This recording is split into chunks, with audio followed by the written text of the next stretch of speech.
आगे बढ़ते हैं आज की हमारी दूसरी कवर स्टोरी, जो कि बड़ी दिलचस्प कवर स्टोरी है। अब वो दिन दूर नहीं जब आप जहां भी काम कर रहे होंगे वहीं से मतदान कर पाएंगे। दरअसल चुनाव आयोग आम वोटर्स के लिए रिमोट वोटिंग की व्यवस्था लाने पर विचार कर रहा है। इसके लिए चुनाव आयोग ने रिमोट वोटिंग सिस्टम यानी कि RVM तैयार कर लिया है। इसका एक प्रोटोटाइप एक्चुअली तैयार किया है। चुनाव आयोग ने आज इसकी घोषणा भी की। चुनाव आयोग ने बताया कि रिमोट इलेक्ट्रॉनिक वोटिंग मशीन की मदद से घर से दूर किसी दूसरे शहर या राज्य में रहने वाला वोटर विधानसभा या लोकसभा चुनाव में वोट डाल पाएगा। यानी कि वोटिंग के लिए उसे अपने घर जाने की जरूरत नहीं होगी। उसका वक्त बचेगा, पैसा बचेगा, संसाधन बचेंगे और वो एक इन्फॉर्म्ड डिसीजन भी ले पाएगा। चुनाव आयोग 16 जनवरी को सभी राजनीतिक दलों को इस रिमोट EVM का लाइव डेमोन्स्ट्रेशन देगी। रिमोट इलेक्ट्रॉनिक वोटिंग मशीन का फायदा उन लोगों को मिलेगा जो दूसरे राज्यों में नौकरी कर रहे हैं, प्रवासी मजदूर हैं, लेकिन इसका मतलब ये कतई नहीं है कि वो घर बैठे ही वोट डाल सकेंगे। रिमोट EVM जो है REVM का फायदा उठाने के लिए वोटर्स को वोटिंग के दिन रिमोट वोटिंग स्पॉट या रिमोट वोटिंग सेंटर पर भी पहुंचना होगा। एक अनुमान की माने तो देश में 45 करोड़ वोटर्स अपने घर या शहर से दूर दूसरे राज्यों में हैं। मुख्य चुनाव आयुक्त राजीव कुमार ने कहा कि वोटिंग में युवाओं की भागीदारी को बढ़ाने के लिए ये एक क्रांतिकारी बदलाव होगा। उन्होंने कहा कि IIT मद्रास की मदद से बनाई गई मल्टी कॉन्स्टिट्यूएंसी रिमोट EVM एक रिमोट पोलिंग बूथ से 72 निर्वाचन क्षेत्रों को संभाल सकती है। हालांकि रिमोट वोटिंग की यह व्यवस्था कब तक लागू होगी यह अभी तक साफ नहीं है, क्योंकि इसे लागू करने से पहले स्वाभाविक रूप से कानूनी, प्रशासनिक और तकनीकी चुनौतियों पर चर्चा जरूरी है। इस व्यवस्था को लागू करने के लिए चुनाव आयोग कई चुनौतियों से पार पाना चाहता है, जैसे प्रवासी मतदाता की परिभाषा क्या होगी, स्थायी तौर पर शिफ्ट हो चुके मतदाताओं को उनके नए निवास पर वोटिंग की सुविधा कैसे दी जाएगी, दूसरे राज्यों की जो रिमोट लोकेशंस हैं उनमें आचार संहिता भी तो लागू करनी होगी। तो ये आचार संहिता कैसे लागू होगी, कैसे सुनिश्चित किया जाएगा जो मतदान हो रहा है वो प्रॉपर हो रहा है, पूरा गोपनीय तरीके से हो रहा है, तरीका क्या होगा। तो इस पर जब तक साफ साफ नियम नहीं बने, इसीलिए इसको हमारी जो भारत निर्वाचन आयोग है उसने तमाम स्टेक होल्डर्स के लिए इसमें विचार विमर्श के लिए आमंत्रण दिया है। इनफैक्ट 16 जनवरी को इस पे तमाम जो 8 राष्ट्रीय पार्टियां हैं देश की और 57 जो राज्यों के दल हैं उनको बाकायदा निमंत्रण दिया गया है, आमंत्रण दिया गया है कि वो 16 तारीख को आप आइए और ये जो रिमोट EVM है इसकी कार्यप्रणाली का प्रदर्शन किया जाएगा उनके सामने। आप देखिए कि ये कैसे काम कर रहा है। तो जो मान्यता प्राप्त दल हैं उनको ये बाकायदा इसका एक प्रेजेंटेशन दिया जाएगा। हम सब जानते हैं कि EVM की विश्वसनीयता को लेकर राजनीतिक जो हमारे पार्टीज़ हैं उनमें किस तरह का आरोप प्रत्यारोप लगते रहे हैं। तो लिहाजा इस बार इस तरह का कोई जोखिम मोल लेना नहीं चाहता निर्वाचन आयोग, इसीलिए ये प्रोटोटाइप रिमोट EVM की कार्यप्रणाली का प्रदर्शन बाकायदा इनके सामने किया जाएगा। इसके साथ बाकायदा इसमें जो विशेषज्ञ हैं वो सब लोग वहाँ पर मौजूद रहेंगे। इसके साथ ही जो तमाम राजनीतिक दल हैं, मान्यता प्राप्त राजनीतिक दल हैं, उनसे 31 तारीख तक बाकायदा जब वो देख के चले जाएंगे, 31 तारीख तक यानी कि 31 जनवरी 2023 तक बाकायदा लिखित फीडबैक भी देने को कहा गया है। अगर आपकी कोई शिकायत है तो उसको दे दें। तो इस तरह से जब फीडबैक मिलेगा, प्रोटोटाइप का जो परफॉर्मेंस होगी उसका आकलन होगा, उसके बाद इस पर चुनाव आयोग जो है इस पूरी मतदान पद्धति को पूरी तरह से क्रियान्वित करने की कोशिश करेगा। देखते हैं ये किस तरह का आइडिया है, इससे क्या क्या बदलने वाला है। इस पर खास बातचीत करने के लिए इस वक्त हमारे साथ खास मेहमान जुड़ चुके हैं। सुप्रीम कोर्ट में वकील विराग गुप्ता जी हमारे साथ जुड़ चुके हैं। विराग जी, बहुत बहुत स्वागत है आपका। पहले तो ये आइडिया आपको कैसा लगा और क्या ये जितना सरल लग रहा है कि कहीं पर भी आप मतदान कर सकते हैं, इतना सरल होगा, ये हो पाएगा सर? दीपक जी, आपकी जो पिछली चर्चा अभी सड़क दुर्घटनाओं में हो रही थी और उसमें जो कहानी थी वही कहानी इस पे है कि भारत में आइडियाज़ को सफल होते होते बहुत लंबा समय लग जाता है और तब तक उस आइडिया का एक जो पर्पस है डिफीट हो जाता है। तो ये जो विचार है, ये विचार जिस ज़माने में EVM को सुप्रीम कोर्ट में चुनौती दी गई, उसी समय 2013 में एक और याचिका थी जिसमें 2015 में सुप्रीम कोर्ट ने फैसला दिया और बोला कि जो प्रवासी श्रमिक हैं उनके संवैधानिक अधिकारों को सुरक्षित करने के लिए उन्हें रिमोट वोटिंग की फैसिलिटी देने पर विचार किया जाए। उसके बारे में 2016 में समिति बनी और अब जाके 2022 में जो इसका एक डेमोन्स्ट्रेशन हो रहा है उसको हम भ्रूण मानेंगे। और ये भ्रूण कब वयस्क होगा, क्योंकि उसके बहुत सारे अभी चरण हैं इसको सफल बनाने के लिए, इसलिए कोई नया विचार नहीं है, बहुत दिनों से है और इसमें एक अच्छी शुरुआत हो रही है। और दूसरा जो एक बड़ी गलतफहमी लोगों में कि ये कोई ऑनलाइन है, तो ये ऑनलाइन व्यवस्था नहीं है, नॉर्मल ईवीएम है, लेकिन जो ईवीएम है वो उसी चुनाव क्षेत्र में रहती है और वोटर लिस्ट वहीं पे होती है। ये उन जगहों पे रहेगी जहाँ पर वोटर का नाम नहीं है और लोग प्रवासी हैं और इसका इस्तेमाल करके अपने चुनाव क्षेत्र के लिए वोट डाल पाएंगे।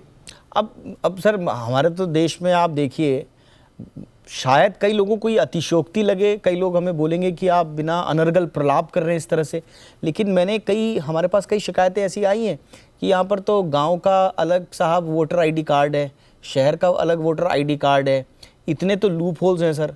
ऐसे में एक प्रवासी का उसका चिन्हित करना कि भैया रिमोट वोटर कौन होगा, तो एक तो वो कैसे होगा। अब इसमें ये भी है कि क्या वो खुद से घोषणा करेगा कि मैं रिमोट वोटर हूँ साहब, मेरे को ये दे दो, तो ये कैसे होगा सर। ये बड़ा टास्क बड़ा लगता है। नहीं देखिए, बिल्कुल ठीक बोला दीपक जी आपने। इसके जो 3 बड़े चुनौतियां हैं, पहली चुनौती ये है कि इसका सर्वे, सही डेटा, क्योंकि नोटबंदी हो या लॉकडाउन दोनों समय में देखा है कि जो प्रवासी श्रमिक हैं वो सबसे ज़्यादा शिकार हुए और उनका ऑथेंटिक डेटा देश में नहीं है, क्योंकि इसके लिए राज्यों के साथ कोऑर्डिनेट करना पड़ेगा।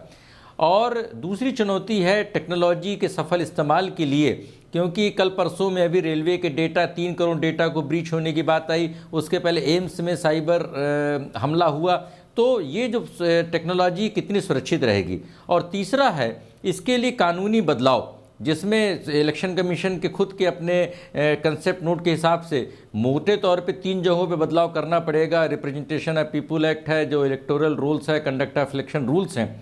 तो इसमें अभी ये तो शुरुआत है, संसद में बहस होगी, संसद में कानून बनेगा एज़ यूजुअल। जिस तरीके से भारत में एक परंपरा बन गई है, ऐसे मसलों पर पिटीशंस होंगी, PIL होगी और विश्वसनीयता उसमें डाउन होगी। लेकिन इस बारे में कोई दो राय नहीं है कि यह एक अच्छा विचार है, क्योंकि संविधान के अनुच्छेद 326 के तहत लोगों को मताधिकार हासिल है और लोगों को देना चाहिए वोट, और उसके लिए सरकार को, चुनाव आयोग को प्रयास करना चाहिए। बिल्कुल। पर इस पे एक और भी बड़ी बात है जिसको चुनाव आयोग को करने की आवश्यकता है, कि जो उन्होंने टाटा इंस्टीट्यूट के साथ में दूसरे जो सर्वे कराए हैं, उसमें ये भी देखना चाहिए कि ऐसे कितने लोग महानगरीय लोग हैं, शहरी लोग हैं, जो फैसिलिटीज़ के बावजूद वोट नहीं डालते हैं, क्योंकि गाँवों में हमेशा वोट ज़्यादा पड़ते हैं, शहरों में कम पड़ते हैं। शहरों में लोग वोट नहीं देना जाने चाहते हैं, या भ्रमण में चले जाते हैं, या एक लग्जरी के तौर पर इस्तेमाल करते हैं, तो वो लोग वोट नहीं दे रहे हैं। तो कितना परसेंटेज ऐसा है जो संगठित क्षेत्र में प्रवासी है और उसका फ़ायदा मिलेगा, क्योंकि इसके करने के लिए भी रजिस्ट्रेशन कराना पड़ेगा। अब उसमें आधार के साथ वोटर लिस्ट का लोगों का एक जोड़ने की प्रक्रिया चालू हो गई है। कल के दिन डुप्लीकेट वोटर्स तो नहीं होंगे, लोग कैंडिडेट्स अपनी कैंपेनिंग कैसे करेंगे, जो वोटर्स के जो कैंडिडेट्स के एजेंट्स होते हैं उनका कैसे रोल रहेगा, और कैसे उन तक पहुंचेगा कि कितने कौन कौन लोग खड़े हुए हैं ईवीएम के पहले। ये सारी भी बहुत सारी बातें हैं, क्योंकि मताधिकार के भीतर इन्फॉर्म्ड वोटिंग भी आती है, तो बाहर रहने वालों को अपने क्षेत्र के बारे में जानकारी कैसे मिलेगी, ये भी सवाल है। बिल्कुल बड़ा सवाल है। अच्छा, एक चीज़ और है जो मेरे मन में घुमड़ रहा है। देखिए, अगर ये 1000, 2000, लाख, 1.5 लाख, 2 लाख की बात होती तो हम कहते कि शायद इसको मैनेज किया जा सकता है, लेकिन आप देखिए खुद जो सरकारी डेटा है, 2019 में 67.4% मतदान हुआ, और भारत निर्वाचन आयोग कह रहा है कि 30 करोड़ से ज़्यादा लोगों ने वोट डाले ही नहीं। अच्छा, इसमें भी क्या है कि एक राज्य में हो सकता है जो वोट नहीं डालने वाले लोग हैं उनकी संख्या कम रही हो, किसी राज्य में 70%, 85% तक मतदान भी हुआ होगा, कहीं पर 40-45% मतदान हुआ, तो ये मतदान को लेकर अलग अलग प्रतिशत है। ऐसे में अगर आपको टारगेट करना है इन लोगों को, ये 30 करोड़ भी अगर मैं मान के चलूँ फिलहाल, इन 30 करोड़, ये तो बहुत बड़ी तादाद है, अगर इन 30 करोड़ लोगों को आपको टारगेट करना है तो फिर आपको एक डेटाबेस चाहिए होगा। अब प्रॉब्लम ये है कि जो प्रवासी हैं, जो रोजगार के लिए गए हैं, शादी के बाद चले गए या अपनी पढ़ाई लिखाई करने के लिए गए हुए हैं, उसका कोई डेटाबेस भारत के पास है ही नहीं। ये खुद सरकार मान रही है। तो कहां से, पहले तो आपको डेटाबेस बनाना पड़ेगा, तो कहां से ये डेटाबेस बनेगा सर? देखिए, बिल्कुल ठीक बोला आपने, और पूरी समस्या ये पहली चुनौती है। देखिए, प्रवासी भी 3 तरीके के होते हैं। एक सीजनल हैं कि एक सीजन में गए वापस चले आए, दूसरा वो हैं जो किसी टेम्परेरी काम से शादी ब्याह के लिए गए, उस समय नहीं हैं, और तीसरे जो परमानेंट प्रवासी हैं। सवाल इस बात का है कि जो परमानेंट प्रवासी हैं उनका नाम तो उसी जगह की वोटर लिस्ट में होना चाहिए जहाँ पर वो लोग रह रहे हैं। वो गाँव से उनका कोई रिश्ता बचा ही नहीं है। लेकिन हमारे साथ क्या एक सिस्टम में दिक्कत क्या है कि जो वोटर लिस्ट को अपडेट करने की जो प्रक्रिया है उसमें बहुत सारी उलझनें हैं, और राज्य, केंद्र और सारे जो बहुत सारी डुप्लीकेसी है, और इसको ख़त्म करने के बारे में भी बात हो रही है। तो अगर वोटर लिस्ट अपडेट हो करके और अधिकांश प्रवासियों का नाम उनके स्थानीय वोटर लिस्ट में आ जाए और सहज तरीके से वोटर लिस्ट का काम चालू हो जाए, तो मुझे लग रहा है कि ये इसकी रिमोट वोटिंग की ज़रूरत कम होगी। लेकिन इस बारे में कोई दो राय नहीं है कि पिछले कई सालों से 3-4 बातें हो रही हैं। परंपरागत तौर पर बैलेट पेपर की प्रक्रिया थी, उसके बाद फिर जो सीनियर सिटीजन्स को वोट देने के लिए स्पेशल फैसिलिटीज़ बनी। विदेशों में जो रह रहे भारतीय हैं उनको दूतावास के माध्यम से वोट देने के बारे में विचार किया गया। ऑनलाइन वोटिंग के बारे में विचार किया गया। और ये जो संविधान का अधिकार है मतदान का, उसके साथ इलेक्शन कमीशन के ऑब्लिगेशंस हैं अनुच्छेद 324 के तहत, जिसके तहत उन्हें स्वतंत्र और निष्पक्ष चुनाव कराने हैं। तो कोई भी बदलाव आए उस पर लोगों का भरोसा रहे और वो स्वतंत्र और निष्पक्ष चुनावों का माध्यम बने, तो इस फैसिलिटी को जरूर देना चाहिए, लेकिन उन जिम्मेदारियों को पूरा करने के साथ जिससे लोकतंत्र और चुनावों पर लोगों का भरोसा बरकरार रहे। कि ये बड़ा टास्क तो है, लेकिन जैसा विराग जी भी कह रहे हैं और मैं भी इस बात को मानता हूँ कि बहुत प्रोग्रेसिव स्टेप होगा ये, और बहुत शानदार। ऐसा अगर हम कर पाए तो वाकई में बहुत अच्छा होगा, और हमें थैंकफुल होना चाहिए चुनाव आयोग के लिए कि कम से कम उन्होंने इस सोच में कुछ कदम आगे भी बढ़ाए, और खुद से उन्होंने चुनौतियों का भी जिक्र किया हुआ है जिनकी हम चर्चा कर रहे हैं। वो खुद चुनाव आयोग ने भी पब्लिश किया हुआ है PIB पे। तो हम ये मानते हैं कि इन चुनौतियों को जब खुद हमारी चुनाव आयोग जानती है तो इनको एड्रेस भी किया जाएगा। हाँ, अब लेकिन इसमें कोई हमारे जो राजनीतिक दल हैं फिर सबके सब जो हैं वो अपने अपने आरोप प्रत्यारोप लेकर मैदान में कूद जाते हैं। अब वो तो खैर पॉलिटिशियंस का काम है, लेकिन अगर वाकई में ये मत प्रतिशत बढ़ाने में और ज़्यादा से ज़्यादा मतदाताओं को उनका मताधिकार देने में सफल साबित होती है तो इससे अच्छा मॉडल कुछ हो नहीं सकता। अब देखते हैं इसकी परिणति क्या होती है। अभी तो सबको फीडबैक देने हैं, तो इस पर आगे भी हम चर्चा करते रहेंगे। फिलहाल विराग जी, आपने अपने ऑब्जर्वेशंस दिए, इस मुद्दे पर अपना विश्लेषण दिया। Thank you so much sir.